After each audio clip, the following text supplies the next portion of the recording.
नमस्कार मित्रों, मैं विकास शाक्य एक बार फिर से आप सबका स्वागत करता हूं अपने चैनल पर। और आज हम डिस्कस करेंगे चैप्टर नंबर 9 योग विज्ञान से, जो कि स्वामी विवेकानंद जी की बुक है। और उनके व्याख्यानों को, उनकी बातों को इस बुक के माध्यम से हमारे सामने रखा गया है। जो कुछ भी उन्होंने अमेरिका पहुंच करके अपने व्याख्यान दिए थे, जो बातें कही थी, उन सब का कलेक्शन है ये बुक्स। ठीक है। तो इसमें से एक बुक है योग विज्ञान। तो उसी योग विज्ञान की उस बुक का मैं 9वां चैप्टर आज आपके सामने रख रहा हूं। और इस चैप्टर में जो आज का पार्ट हम डिस्कस करने जा रहे हैं, उस पार्ट का क्रक्स है प्राणायाम, यानी श्वास प्रश्वास की जरूरत क्यों है, इसकी जरूरत हमें पड़ती क्यों है। इसका एक फिलोसॉफिकल अंडरस्टैंडिंग बनाने के लिए, इसकी एक साइकोलॉजिकल रिक्वायरमेंट समझने के लिए स्वामी विवेकानंद जी ने बहुत अच्छा जो डिस्क्रिप्शन दिया है, बहुत अच्छे से जो बात समझाई है, उतने ही पोर्शन को आज मैं ले रहा हूं। ये चैप्टर 9 का पहला भाग है, इसके अलावा भी 2-3 भाग और आएंगे। ठीक है। तो पहले भाग में हम देखेंगे, आज इस चैप्टर के पहले भाग में देखेंगे कि प्राणायाम की जरूरत क्यों है। क्योंकि प्राणायाम जो होता है वो क्या है, वो एक शारीरिक क्रिया है, वो एक फिजिकल एक्टिविटी है। प्राणायाम जब हम करते हैं तो शरीर के माध्यम से हम वो काम करते हैं। सांस लेना, सांस छोड़ना, ये शरीर का ही तो इस्तेमाल करते हैं हम। ये एक शारीरिक क्रिया है। लेकिन हमें कंट्रोल किसको करना होता है? सारा का सारा जो दर्शन शास्त्र है हमारा, सारे के सारे जो स्क्रिप्चर्स हैं भारतीय दर्शन में, वो सब के सब एक ही चीज को कंट्रोल करने पर जोर देते हैं। एक ही चीज का निगमन या उसका कोऑर्डिनेशन सही से हो, उसको सही से हम कंट्रोल में ला सकें, उसी एक चीज को कंट्रोल में लाने की बात करते हैं, और वो चीज है मन। तो मन को कंट्रोल करने के लिए शरीर की जरूरत पड़ती है। शरीर की सहायता से मन को कंट्रोल किया जाता है। कैसे किया जाता है, क्यों इसकी जरूरत है, आखिर में शरीर से मन को कंट्रोल क्यों करना है, मन से शरीर को कंट्रोल क्यों नहीं कर पाते हम सीधे मन पर अटैक क्यों नहीं कर पाते, हम मन को सीधे आसाद क्यों नहीं पाते, हमारी इच्छा शक्ति, हमारी जो विल पावर है वो इतनी मजबूत क्यों नहीं है कि जो हमारा मन है वो खुद हमारे हिसाब से काम करने लगे। बल्कि मन हमारे शरीर पर होने वाली प्रतिक्रियाओं के हिसाब से काम करता है। हमारा जो शरीर है, उसको जो प्रतिक्रियाएं मिलती हैं, उसको जो बाहर से एक्शंस होते हैं उसके ऊपर, उसके बदले में जो रिएक्शंस देता है हमारा मन, वो मन के द्वारा हमारे शरीर पर प्रभाव पड़ता है। पहले शरीर के द्वारा मन पर प्रभाव पड़ता है। बाहर से कोई इनपुट आता है, किसी ने अपमानित कर दिया, मन के भीतर क्या होते हैं, मनोमय कोश जो होता है मन से ही जुड़ा हुआ होता है। तो जो मनोमय कोश है, आपको पता होगा हमारे शरीर के 5 कोश हैं। उन 5 कोशों में एक कोश जो है वो मनोमय कोश है। मनोमय कोश क्या करता है कि उसमें वासनाओं के बीज होते हैं। वासनाओं के बीज का मतलब यह है कि जो लस्टफुल डिजायर्स होती हैं हमारी, उसके बीज, सीड्स उसमें पड़े होते हैं। किसी को पैसे की लस्ट है, किसी को सेक्स की लस्ट है, किसी को किसी चीज की लस्ट है। तो हर किसी को कुछ ना कुछ लस्ट है। तो उस लस्ट के सीड्स पड़े होते हैं। राइट। उस लस्ट के सीड्स क्या करते हैं, मेरा, मुझे, मुझे ये चीज पानी है, मुझे इसका आनंद लेना है, मुझे सत्ता का आनंद लेना है, ये भी एक लस्ट है। मुझे कोई अपमानित ना करे, मेरी समाज में चारों तरफ वाह वाह होनी चाहिए, कोई ऐसा ना हो कि मुझे जरा सी भी कोई बात कहे, मेरा ऑरा ऐसा होना चाहिए। डाउन टू अर्थ नहीं होना मुझे। डाउन टू अर्थ क्या, तेल लेने, मुझे नहीं बनना डाउन टू अर्थ। सीधी सी बात यह है कि मुझे संसार में सबसे सम्मान चाहिए। कोई अगर अपमानित करे तो वो संसार में या मेरे दोस्तों की लिस्ट में होना ही नहीं चाहिए। ऐसा कोई व्यक्ति होना ही नहीं चाहिए संसार में, एग्जिस्ट ही नहीं करना चाहिए। राइट। ऐसा कोई होना ही नहीं चाहिए। तो इस वजह से हमारा मन जब इस तरह की हरकतें करता है, हमारे मन में जो सीड्स पड़े हुए हैं हमारी वासनाओं के, हमारी इच्छाओं के, वो वापस हमारे शरीर के द्वारा रिएक्शन के रूप में सामने आते हैं। तो शरीर पहले हमारे मन पे एक्शन करता है, फिर हमारे मन के अंदर जो लस्टफुल डिजायर्स हैं, अगर जो एक्शन हुआ है उन लस्टफुल डिजायर्स से उसका सिंक्रोनाइजेशन है, आई रिपीट, अगर लस्टफुल डिजायर्स के साथ बाहर जो कुछ भी एक्शंस हुए हैं, उन एक्शंस के साथ हमारा किसी भी तरह का, मन में किसी भी तरह का सीड है या उसका सिंक्रोनाइजेशन है, तो मन भी एक रिएक्शन देता है। और वो रिएक्शन आपके शरीर के माध्यम से सामने दिखाई देता है। आपने किसी को गाली बक दी, आपने किसी के विरुद्ध हाथ चला दिया, आपने किसी के ऊपर आक्रमण करा दिया, आपने किसी के विरुद्ध साजिश कर दी, बुद्धि का इस्तेमाल किया, साजिश कर दी, कुछ भी कर दिया। तो होता यह है कि सबसे पहले शरीर ही मन पे प्रभाव डालता है, शरीर ही मन के लिए इनपुट का काम करता है।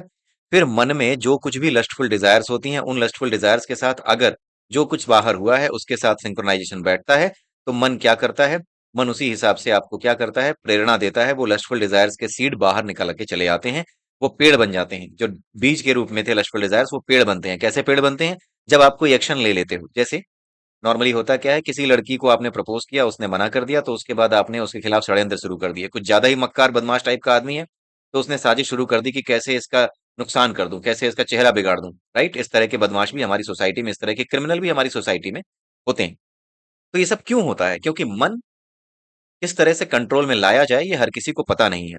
और मन को कंट्रोल में लाने के लिए शरीर की आवश्यकता पड़ती है, ये हर किसी को पता नहीं है।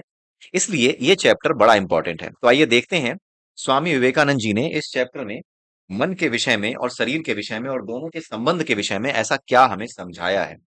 So let us understand that. आते हैं वापस इस पे। यहाँ पर कुछ बातें उन्होंने बताई है कि कोई भी धर्म ऐसा नहीं है जहां पर किसी भी तरह की प्रार्थना या किसी तरह का कोई व्यायाम या कोई ऐसी चीज जहां पे शांत बैठना हो, शांत बैठकर प्रार्थना करनी हो, ऐसी चीज ना हो, ऐसा है ही नहीं। हर धर्म में ये चीज है। और उसका उद्देश्य क्या है? इनका उद्देश्य वही एक है, अपने मन को संतुलित करना। मतलब प्रार्थनाओं को बार बार रिपीट करना, हर रोज जाना, हर रोज प्रार्थना करना। ऐसा नहीं है कि प्रार्थना जीवन में एक बार करनी है। आप रोज मंदिर जाते हो, रोज गिरजाघर जाते हो, रोज मस्जिद जाते हो, रोज अपनी प्रार्थना को दोहराते हो। तो हर धर्म में प्रार्थनाओं की रिपीटिशन की बात की गई है। और उसका रीजन क्या है? कि हमें अपने मन को संतुलित करना है। वही प्रार्थनाओं की आवृत्ति का कारण है। प्रार्थनाओं की आवृत्ति के कारण, प्रार्थनाओं की आवृत्ति उसका ही कारण है कि मन को हमें कंट्रोल में लाना है। हर धर्म में ये चीज है। ठीक है।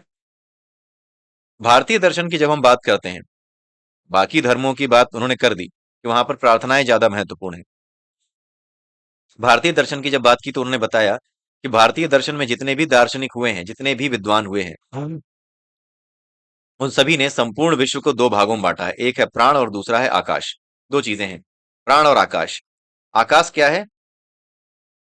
आत्मा का अंश जो होता है, आकाश का जो अंश है वही आत्मा बनता है। ठीक है। और आकाश क्या है? ये शून्य है। यही शून्य क्या है? परम ऊर्जा, परमात्मा, जो कि हर तरह की ऊर्जा का सोर्स है। यानी शून्य वो सोर्स है जैसे कि पावर हाउस होता है। शून्य है जो, वही परमात्मा है, वही पावर हाउस है। वो स्वयं ऊर्जा नहीं है, लेकिन उसके द्वारा ही ऊर्जा उत्पन्न होती है। ठीक वैसे ही जैसे कि पावर हाउस की वजह से बिजली पैदा होती है। पावर हाउस खुद बिजली नहीं है, लेकिन वह बिजली का सोर्स है। उसी प्रकार से वो जो परमात्मा जिसे कहते हैं, परम ऊर्जा जिसे कहते हैं, वो भी शून्य है। उसी से सारी चीजें निकली हैं, उसी से सारी ऊर्जा प्रकट हुई है। तो जो पावर हाउस रूपी परमात्मा है, उसे हम शिव कहते हैं, वैष्णव में विष्णु कहते हैं, और जो शक्ति के उपासक हैं वो जो शाक्त संप्रदाय के हैं वो उसे शक्ति कहते हैं। राइट। वो उसे शक्ति का स्रोत या महाशक्ति कहते हैं। ठीक है। तो हर धर्म में उसी चीज को, हर संप्रदाय में उसी चीज को, कहीं पे शिव, कहीं पे विष्णु, कहीं पे माँ दुर्गा, माँ काली, इन नामों से जाना जाता है। वैष्णवी इन नामों से जाना जाता है। राइट। तो ये कुछ अलग नहीं है। शिव, विष्णु, ब्रह्मा, ये तीनों चीजें अलग नहीं है। लोग कहते हैं कि ये तीन तीन देवता हैं तुम्हारे यहाँ, उसके अलावा बहुत से देवता हैं, इन्हीं देवताओं से सारे देवता उत्पन्न हुए, ये महादेवता। ये देवता नहीं है, ये ईश्वर या ऊर्जा के, परम ऊर्जा के एक स्वरूप हैं, एक ही स्वरूप हैं। इसके बारे में मैं आपको किसी और वीडियो में समझा दूंगा। इससे पहले भी मैंने कहीं समझाया हुआ है, बट द थिंग इज कि यहाँ पर मैं समझाऊंगा तो फिर ये वीडियो लंबा हो जाएगा। ठीक है। कुल मिलाकर के मैं आपको सिर्फ एक बात बताना चाहूंगा कि अगर आपने शिव जी की जो आरती है अगर उसको सुना हो, तो उसमें लास्ट में एक लाइन आती है, लास्ट में नहीं, बीच में एक लाइन आती है, Brahma Vishnu Sadashiv. Second last stanza है शायद ये। ब्रह्मा विष्णु सदाशिव जानत अविवेका, प्रणवाक्षर के मध्य ये तीनों एका। इस लाइन का मतलब ये है कि जो ब्रह्मा विष्णु और शिव, ये तीनों शक्तियां एक ही हैं। These energies are only one. इनको अलग अलग नाम दे दिए गए हैं। भाई किसी चीज को पहचानोगे कुछ तो नाम दोगे। जब इलेक्ट्रॉन, प्रोटॉन और न्यूट्रॉन खोजे गए तो उनको नाम क्यों दिया गया? ऐसा थोड़ी है कि पहले से ही उन्होंने बताया, सर जी मेरा आधार कार्ड देखो मैं इलेक्ट्रॉन हूं। ऐसा तो हुआ नहीं। वैज्ञानिकों ने उसे एक नाम दिया, अपनी तरफ से नाम दिया। उसी प्रकार से हमारे जो भारतीय दार्शनिक हैं, जो भारतीय दर्शन के वैज्ञानिक हैं, भारतीय दर्शन को जानने वाले वैज्ञानिक हैं, जिसे जिन्हें ऋषि और मुनि कहा जाता है, उन्होंने इन्हें अलग अलग नाम दिया। और जिस नाम से आप जानते हैं उन्हीं नामों से ये आपको प्रेरणा देते हैं। ये ऊर्जाएं उन्हीं नामों से आपको प्रेरणा देती हैं। उन्हीं नामों के आधार पर आप उनसे कनेक्ट हो पाते हो। इसलिए नाम की जरूरत तो है। अगर किसी का नाम इस दुनिया में ना हो, सब कोई ऐसे ही हो, तो कैसे बुलाओगे? ए ओ ए, यही तो करते रहे, ए भाई ए भाई। अब उस ए भाई में 10 लोग होंगे तो दसों आ जाएंगे। आपको नाम तो पता होना चाहिए ना कि ए भाई। हर किसी को ए करके बुलाओगे तो सब आ जाएंगे। इसलिए नाम देना भी जरूरी है। राइट। तो तीन तरह की शक्तियां तीन तरह के काम करती हैं। ये तीनों शक्तियां हमें अलग दिखती हैं। क्यों? क्योंकि हम अविवेका हैं। जानत अविवेका यानी कि हम विवेकहीन हैं। हमारे पास बुद्धि नहीं है, हमारे पास ज्ञान नहीं है, तब तक हम इन तीनों को अलग अलग समझते हैं। लेकिन जब हमें ज्ञान हो जाता है तो हम क्या समझते हैं? प्रणवाक्षर के मध्य ये तीनों एका। प्रणव का अक्षर क्या होता है? प्रणवाक्षर यानी ओम। ओम का जो अक्षर है वही प्रणव अक्षर है। इसी ओम के अक्षर के भीतर ये तीनों शक्तियां एक हैं और एक ही ऊर्जा, एक ही परमात्मा का स्वरूप है। ठीक है। ये उस लाइन का मतलब है। तो बहुत बड़ी लाइन शिव आरती में लिखी गई है। ठीक है। और ये सारा का सारा जो अद्वैत से द्वैत का सिद्धांत है, वो सब बड़े अच्छे से उसी एक लाइन में समझा दिया गया है, लेकिन बहुत से लोग इस बात को समझ नहीं पाते और समझना चाहते भी नहीं है। कुछ तो इतने विद्वान है कि किताब खोल के देखी नहीं, लेकिन डिक्लेयर कर दिया कि हिंदू धर्म में पाखंड के अलावा और मनोरंजक कहानियों के अलावा कुछ नहीं है, और ये ब्राह्मणों ने दूसरी पूरी दुनिया को बेवकूफ बनाने के लिए लिखी है।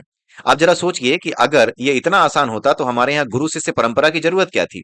अगर ये इतना आसान होता कि जिन चीजों को जैसे लिखा गया है उन चीजों को आप वैसे ही समझ करके संतुष्ट हो सकते हैं, या उन चीजों को वैसे ही मानना है, तो फिर हमारे यहाँ गुरु की जरूरत क्यों थी। गुरु की जरूरत इसीलिए थी ताकि वो उन कहानियों के पीछे छुपे हुए रहस्य को समझा सके। लेकिन हमारे यहाँ तो पहले से ही विद्वान मौजूद हैं, खास करके आज के समय में, जिन्हें ना आता है लिख लोढ़ा पढ़ पत्थर। ठीक है, ये कहानी है उनकी, आता न जाता चुनाव चिन्ह छाता। खास करके एक बड़ा ही चैनल है, बड़ा ही धूर्त किस्म का व्यक्ति है, उसका नाम है विमोह, और एक दूसरा जो है व्यक्ति है, उसका नाम है साइंस जर्नी के नाम से उसने लग रखा है।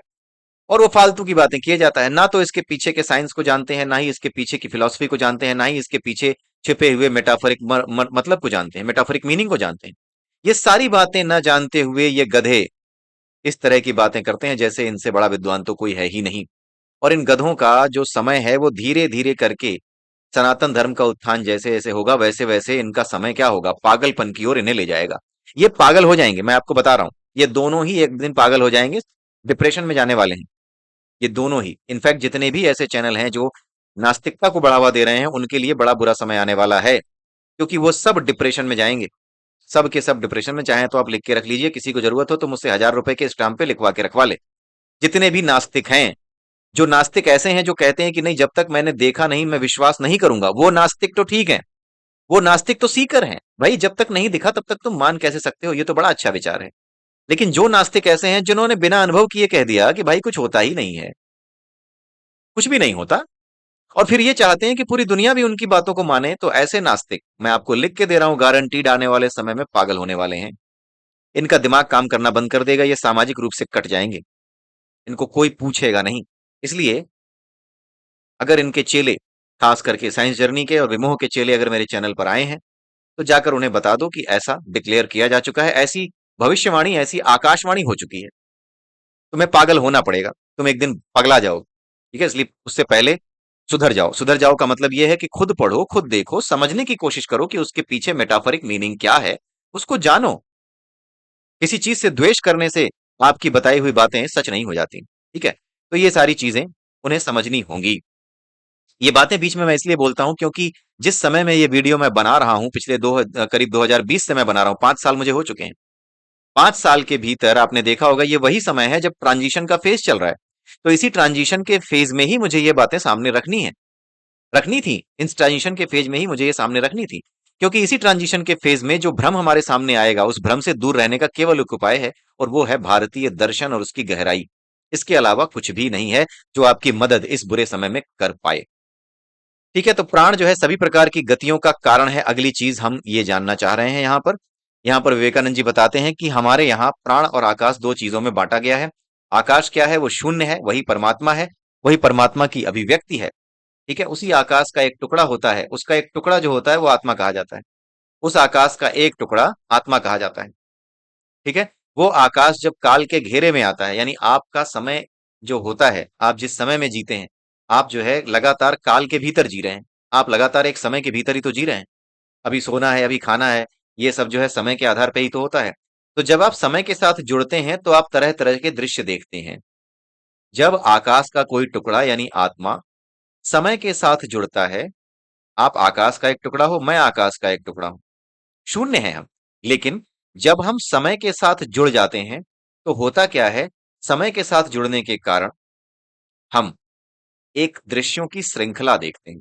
और वो दृश्यों की श्रृंखला कैसी होती है, हमारे मनोमय कोश में जिस तरह की वासनाएं होती है ना, उन्हीं वासनाओं के आधार पर उन दृश्यों की श्रृंखला, यानी उन इमेजेस की एक सीक्वेंस हमें दिखाई देती है अपनी पूरी लाइफ में।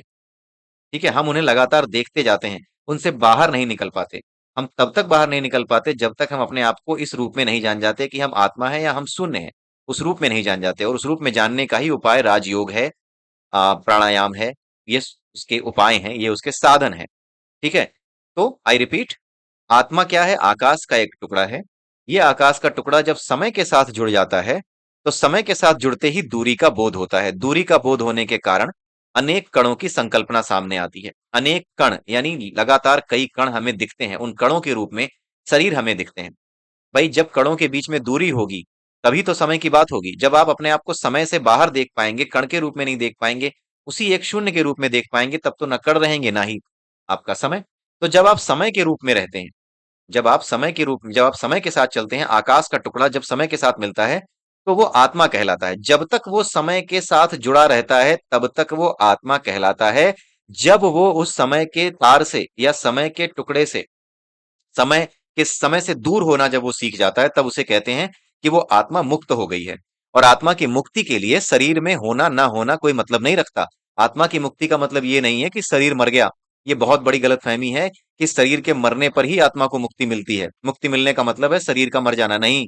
मुक्ति एक अवस्था है जो जीते हुए, मरते हुए, मरे हुए शरीर में, मतलब जो मरने के बाद या जीवित शरीर में, दोनों ही शरीरों में, जीवित शरीर में या मृत होने के बाद जो आपकी चेतना है, उस स्थिति में, दोनों ही स्थितियों में ये क्या हो सकती है, ये स्थित रह सकती है। ये जो मुक्ति की अवस्था है, दोनों स्थितियों में रह सकती है। शरीर के भीतर रहते हुए भी, इस शरीर के होते हुए भी आप मुक्त अवस्था में रह सकते हो। जब शरीर के भीतर रहते हुए मुक्त अवस्था में आप रहते हो, तो उसी को बौद्ध धर्म में क्या कहा गया है? निर्वाण कहा गया है। शरीर के भीतर रहते ही जब आप मुक्त अवस्था में रहते हो, तो उसे निर्वाण कहते हैं।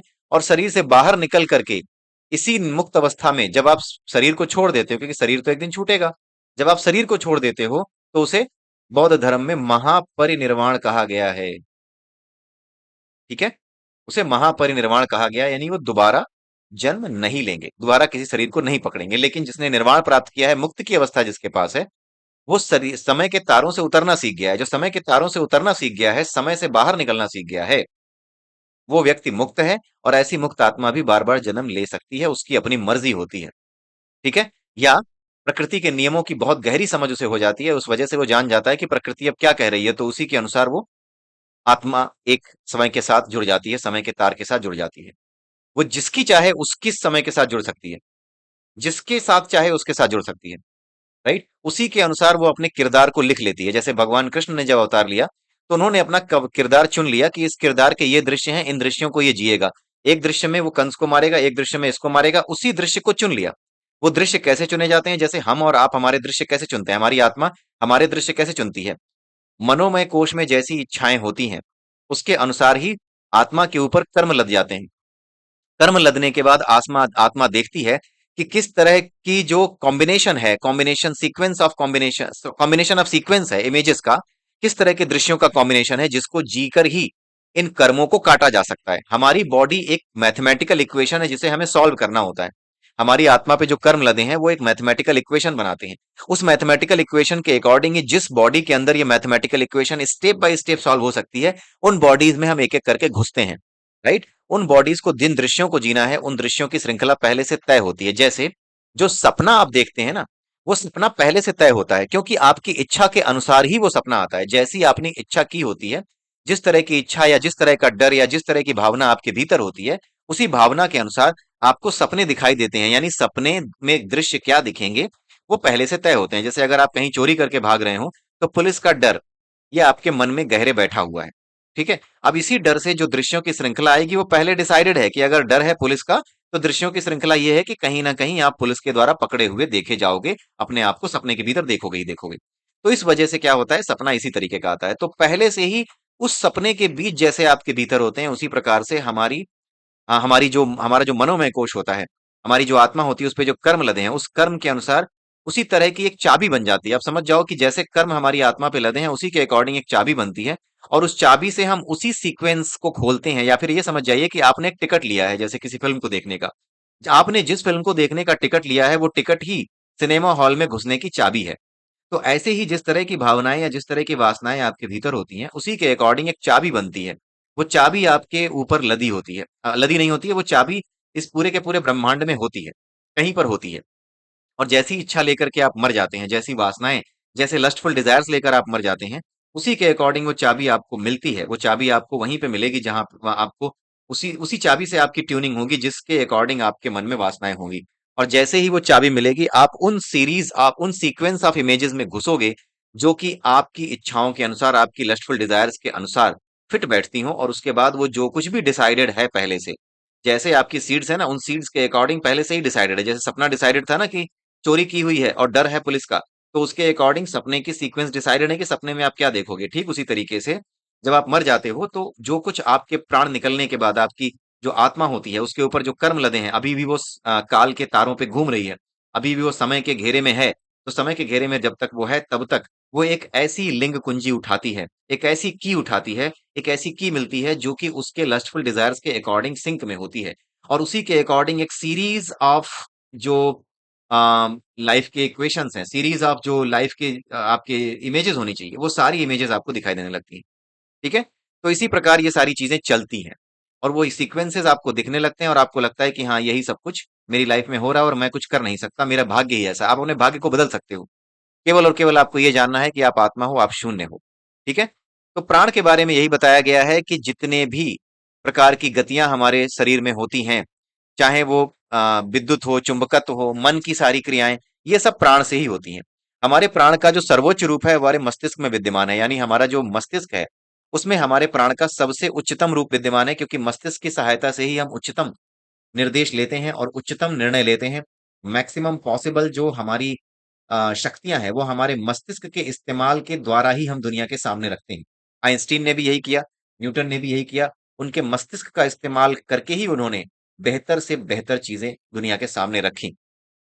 ठीक है। आगे ये बताया जा रहा है कि हमारा जो मन है ना, उस मन का हमारे शरीर पर पूरा नियंत्रण होना चाहिए। अच्छा, प्राण के विषय में एक बात और मैं बताना चाहूंगा। आगे जो चौथा पॉइंट आप देख रहे हैं नीचे, वहां पे ये लिखा हुआ है, उसमें ये लिखा हुआ है कि प्राण जो है ना वो सबसे ऊंची चीज है। इस भौतिक संसार में प्राण सबसे ऊंची चीज है, अदरवाइज तो आत्मा सब कुछ है ही, बिना आत्मा के प्राण नहीं है। जहां आत्मा नहीं होगी वहां प्राण नहीं, जहां प्राण नहीं होंगे वहां आत्मा नहीं रहेगी। लेकिन प्राण एक आत्मा का ही स्वरूप है, उसी आकाश के भीतर वो रहता है वायु के रूप में। तो प्राण ही सबसे ऊंची चीज है। इसी प्राण का जो महत्व है, ये कितना ताकतवर होता है, इस ताकत को दिखाने के लिए ही हमारे हिंदू धर्म में, सनातन धर्म में जो हनुमान जी हैं, उनके माध्यम से उनकी जो शक्तियां थी, उनका जो उनके जो प्राणों की शक्ति थी, उनके भीतर जो वायु की शक्ति थी, वायु से ही प्राण है, प्राण से ही वायु है।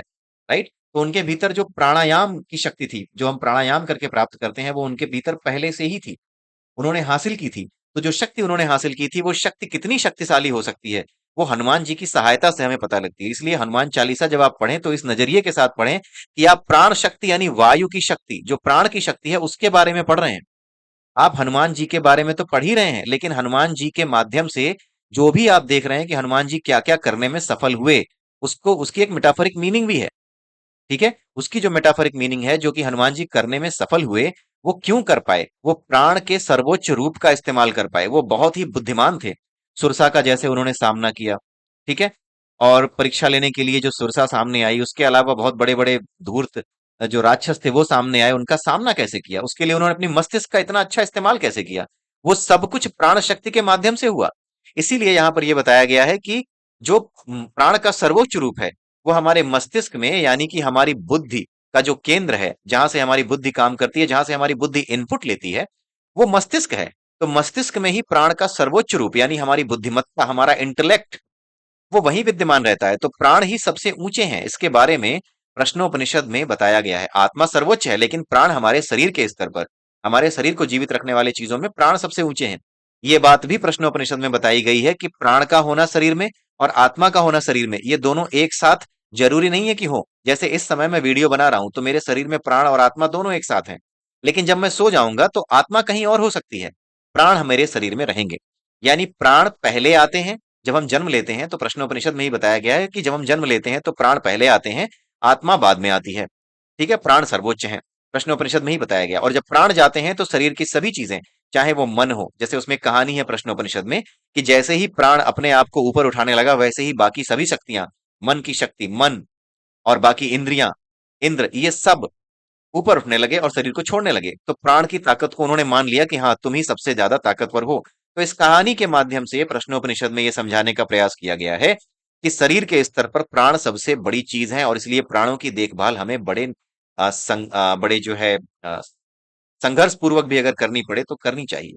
चाहे जितना भी संघर्ष करना पड़े, सुबह उठना पड़े, मन ना करे, फिर भी वो काम करना पड़े जो हमारे प्राणों को मजबूत करता है, तो वो करें, क्योंकि यही हमारे शरीर को मजबूत बनाता है। तो आज के बाद जब भी आप भगवान हनुमान जी के बारे में पढ़ें, तो इस बात को ध्यान में रख के पढ़ें कि आप प्राण, जो हमारे भीतर प्राण तत्व है, वो प्राण तत्व अगर हमने मजबूत कर लिया, अगर हमने प्राणायाम को हासिल कर लिया, प्राणायाम के माध्यम से अपने मन को नियंत्रित कर लिया, राइट, अपने आत्म तक पहुंच गए, आत्मा तक पहुंच गए। प्राणायाम का उद्देश्य ही है कि आप मन के द्वारा आत्मा को जानो, मन के द्वारा मन को जानना, मन के द्वारा शरीर को जानना और मन के द्वारा आत्मा को जानना, ये तीनों ही उद्देश्य हैं। तो प्राण के विषय में जब आप पढ़ेंगे, तो आप ये समझिए कि हनुमान जी के बारे में आप पढ़ रहे हैं, और हनुमान जी के बारे में जब आप पढ़ेंगे तो ये समझिए कि हनुमान जी के माध्यम से आप प्राणवायु यानी ऑक्सीजन की ताकत के विषय में पढ़ रहे हैं।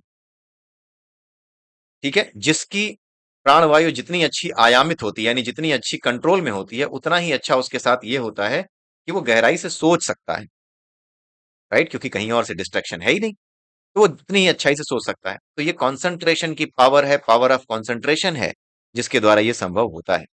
ठीक है, तो प्राण का सर्वोच्च रूप मस्तिष्क में है। मन का शरीर पर पूर्ण नियंत्रण होना चाहिए। हमारा जो मन है, अपने मन की सहायता से हम शरीर को नियंत्रित कर पाए, लेकिन होता क्या है, इसका उल्टा हो जाता है।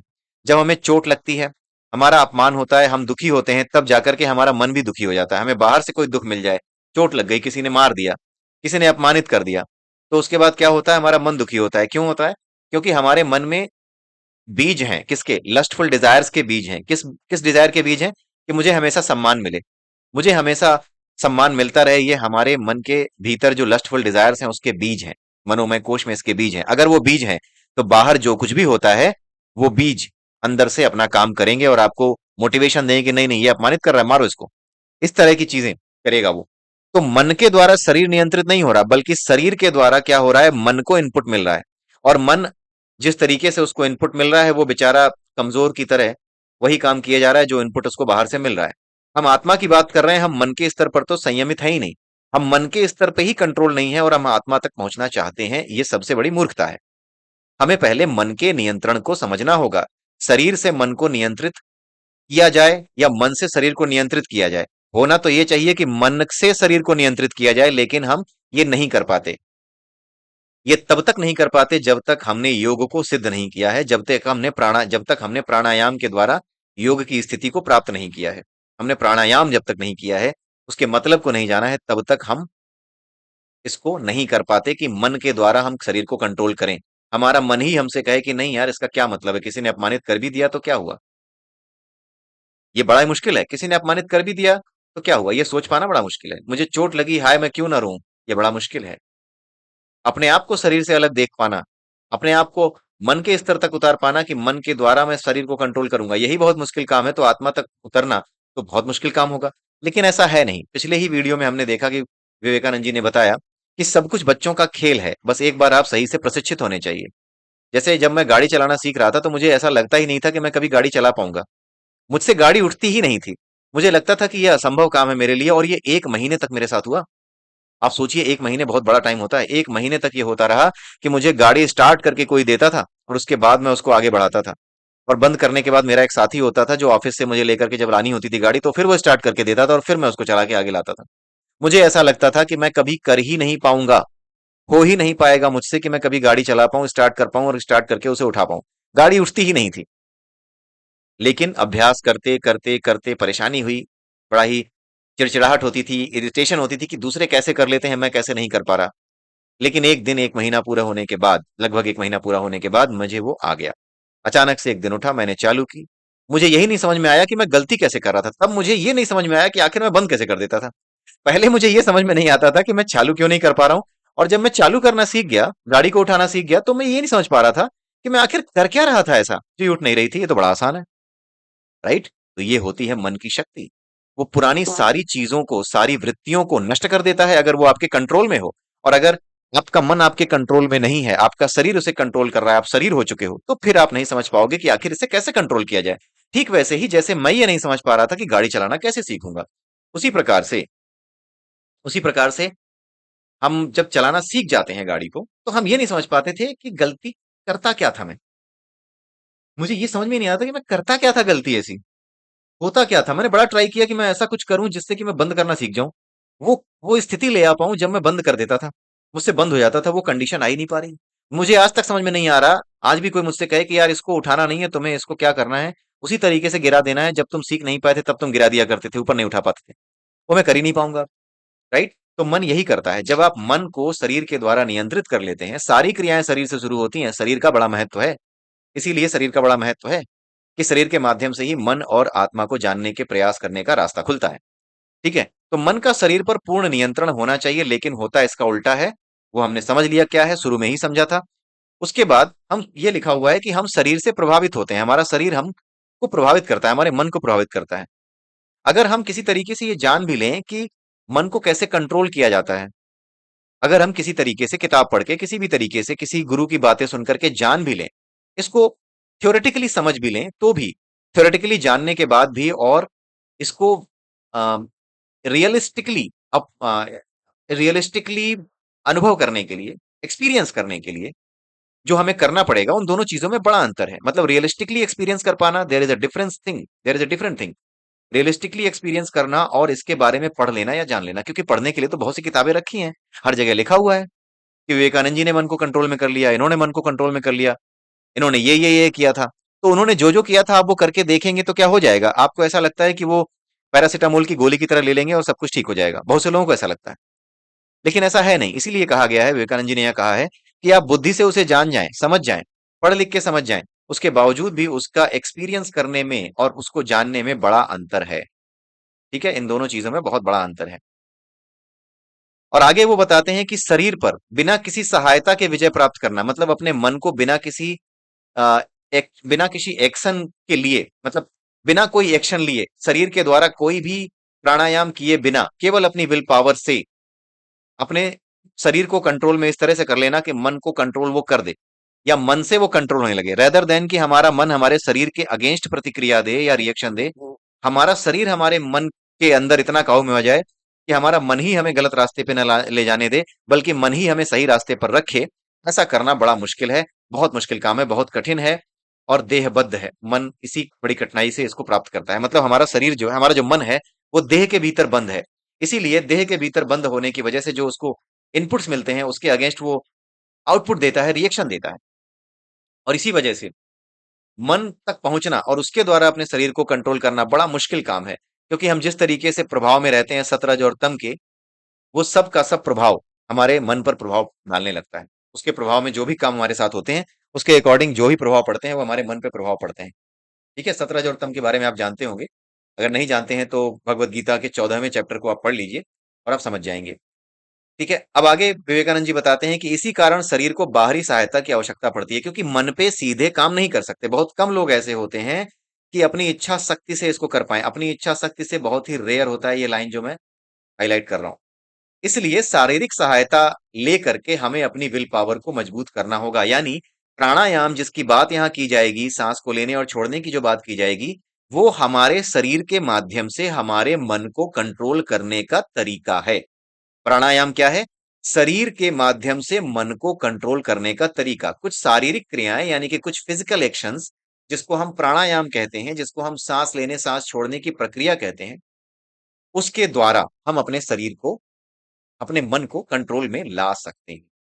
ठीक है? तो शारीरिक सहायता से इच्छा शक्ति को मजबूत करने का मार्ग हमें बनाना होगा। इसी कारण शरीर को बाहरी सहायता की आवश्यकता पड़ती है, क्योंकि हम डायरेक्टली मन पे काम नहीं कर पाते। बहुत मुश्किल है कि अपनी केवल इच्छा शक्ति से हम डायरेक्टली मन पे काम कर पाएं। किसी आदमी को कल तक अपमान होने से दुख होता हो और आज से वो सोच ले कि नहीं नहीं, मैं अपने आप को दुख नहीं होने दूंगा, तो ये बड़ा मुश्किल काम है। लोग कहते हैं कि नोइंगली तुम्हें उस तरफ नहीं जाना, अपने आप के कंट्रोल करो, समझदार बनो, लेकिन कोई ये नहीं जानता कि वो समझदार बने कैसे। तो वो समझदार बने कैसे? वो बने ऐसे कि वो विवेकानंद जी की जो राजयोग है, या ये जो बुक है जिसको हम समझ रहे हैं, इसको ठीक से समझे। ठीक है? हमारे चैनल पर आए, किसी भी चैनल पर जाए जहां पर भी इन चीजों के बारे में डिस्कशन हो रहा है, वहां पर देखे, समझे, विचारों को सुने और उसके बाद निर्णय ले। ठीक है? यहां पर मैं ये बताना चाहूंगा कि मैं कोई गुरु नहीं हूं जो मैं आपसे कह रहा हूं कि हाँ मेरी ही बात सुनो। आप किसी की भी बात सुनिए, कहीं पर जाइए, लेकिन प्राणायाम के विषय में जानकारी प्राप्त कीजिए। मैं केवल और केवल एक पथिक हूं, मैं केवल और केवल एक सीकर हूं, और इस सीकर ने जो कुछ सीख किया है, अभी तक जो समझा है, उसको आपके साथ बांट रहा है। हमारे यहाँ सबसे बड़ी प्रॉब्लम यह है कि जो आध्यात्मिक डिस्कशन है, आध्यात्मिक चर्चा है, वो नहीं हो पाती। हमारे यहाँ कोई या तो कोई ज्ञान देने वाला बन के बैठा होता है और दूसरा ज्ञान लेने वाला बन के बैठा होता है। दो लोग एक ही स्तर पर आकर के ज्ञान की चर्चा करें, आध्यात्मिक चर्चा करें और दोनों एक दूसरे की बात सुने। ऐसा ना सोचें कि हाँ मैं जो बताऊंगा ना उसको सामने वाले को माननी होगी। ये बड़ा मुश्किल हो रहा है हमारे यहाँ। इसी मुश्किल को खत्म करना होगा। इस मुश्किल को खत्म करने का तरीका यह है कि आप आध्यात्मिक चर्चा की तरफ जाइए रेदर देन गुरु बनने के। आप गुरु बनने की कोशिश मत कीजिए। आप आध्यात्मिक चर्चा शुरू कीजिए। आपस में एक दूसरे से बात कीजिए कि मेरा ये अनुभव रहा है, सामने वाला बताए कि मेरा ये अनुभव रहा है, और दोनों एक दूसरे के अनुभव को काटे ना। ये ना बोले कि नहीं नहीं तेरा अनुभव गलत था, ये बोल भी मत देना। चर्चा करनी है।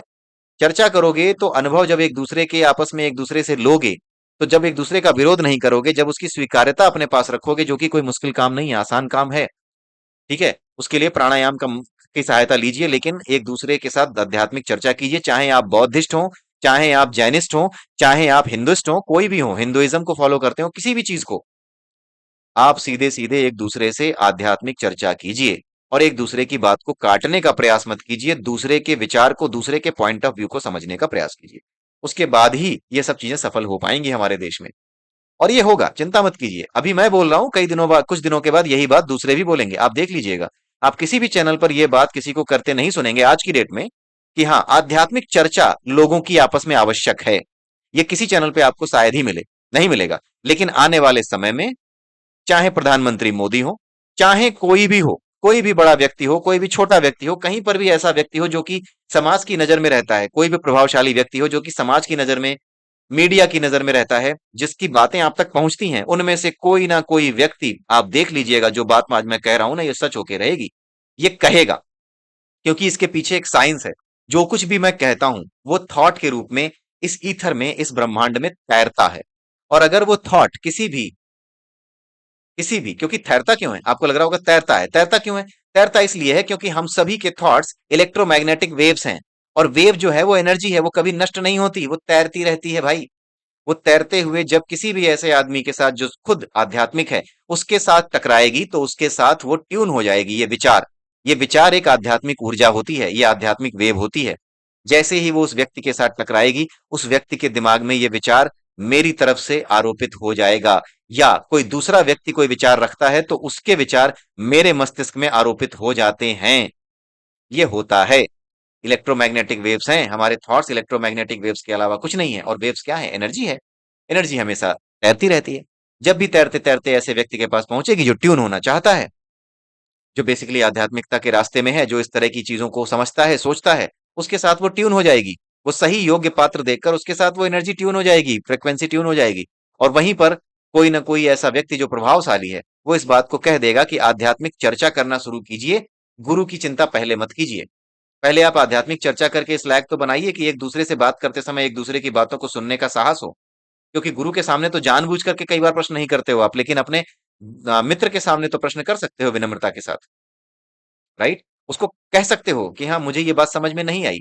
काटो मत, लेकिन ये बोलो कि कहीं इस बात को आप समझा सकते हैं क्या मुझे? किसी प्रकार से कहीं मैं समझ नहीं पा रहा हूँ इस बात को, क्या आप मुझे बता सकते हैं कि इसका क्या मतलब है? ठीक है, तो अपने मित्रों के साथ आध्यात्मिक चर्चा करना आपके लिए जरूरी है। और ये बात जल्दी ही आपको किसी न किसी के मुंह से सुनने को मिलेगी। ये बात मैं इसलिए बता रहा हूं क्योंकि सनातन धर्म की शक्ति को लोगों ने बड़ा ही कमजोर करके आंका है। ये शक्ति वो शक्ति है जो पूरे ब्रह्मांड के राज जानती है। सनातन धर्म का एक एक साहित्य इसके राज जानता है। ठीक है, तो इसी के साथ ये वीडियो मैं यहीं पर समाप्त करता हूं। मैं आप सबसे विदा लेता हूं, और अगले वीडियो में दूसरे भाग के साथ इसी चैप्टर के मैं फिर मिलूंगा। तब तक के लिए नमस्कार।